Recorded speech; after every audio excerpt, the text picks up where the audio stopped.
In today's video, I am going to teach you how to enable Memory Saver in Google Chrome. Begin by opening Google Chrome on your computer. Once Chrome is open, look to the top right corner of the browser window. You will see the three vertical dots, which open the More menu. Click those dots to open the menu.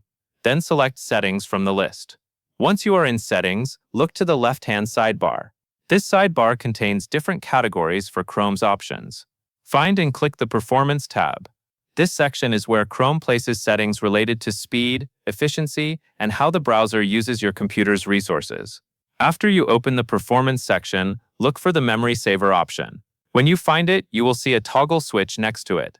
To enable the feature, click the toggle so it moves to the right. That change turns Memory Saver on.